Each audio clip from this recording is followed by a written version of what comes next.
Oh, say, can you see by the dawn's early light what so proudly we hailed at the twilight's last gleaming, whose broad stripes and bright stars through the pale... The theme of my speech is to never forget and never quit. And I believe that we can use this in every area of our lives. If you never forget to never quit, then you are going to accomplish more than you thought you could. And I had to do that. I had to find out that my stretch is further than my reach. In the military, it's extremely important to remember this, because there's a lot of times when you think that there's nothing left, but you know what? There's a reserve. You just got to tap it. But again, I try to surround myself around people, as I say, that were bigger than life. Bill was bigger than life, but I had somebody else that was even bigger. And in my 5th grade class, I had my first adult male teacher. And I'm going to call him Mr. N, just so that I can keep his name anonymous. And you'll know why when I get done with the story. Mr. N was about 6'2", probably about 240 pounds, sheer rock, okay? And he was sharp. I mean, he was like a tack. And I loved this man. I learned so much from this guy. I couldn't wait to get done with my paper route and get to school. Can you believe that as a 5th grader? Because he inspired me.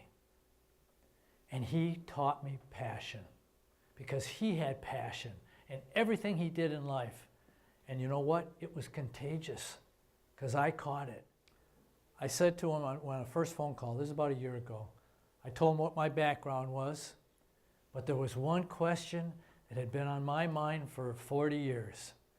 I said, Mr. N, is it true? Have you been a CIA operative all your life? This is a D-ring from a reserve parachute. This is my D-ring. Well, I counted to 4, I looked up, and here is this ball of crap that is falling as fast as I am. I said, oh, they trained us. It's time for the reserve chute. Now I got to tell you, they call it the reserve chute, but in my opinion, if you got to pull this one, it's the emergency chute. And on Wednesday, I got a phone call, Wednesday morning, and on the phone they said, Tom, you have squamous undifferentiated carcinoma. That very afternoon, a stranger called me, the same day. And he says, Tom, I understand you're a SEAL. I said, yes, sir, I am. He says, I understand you give pretty good speeches. I said, well, I try. He says, well, how would you like to give the keynote speech on Memorial Day in 2.5 months, right after the senators and Congressman Ron Kind speak? You'll be the keynote speaker. I said, I will be there. My doctor says, you guys are crazy. You're crazy. You don't know how we're going to beat you up with this treatment. You might be dead on Memorial Day. You may not be able to walk, and you may not have a voice to speak with. I said, if I have to crawl and whisper, I said I would be there. So I spoke in front of 500 people at 104 pounds on a 95-degree day. And I was the last speaker, so I had to wait an hour and a half sitting on a metal chair. 2 minutes into it, my legs started to give out.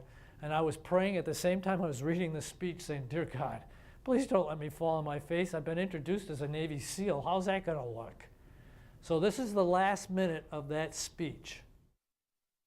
Just by us living our lives with the freedom they were willing to die for.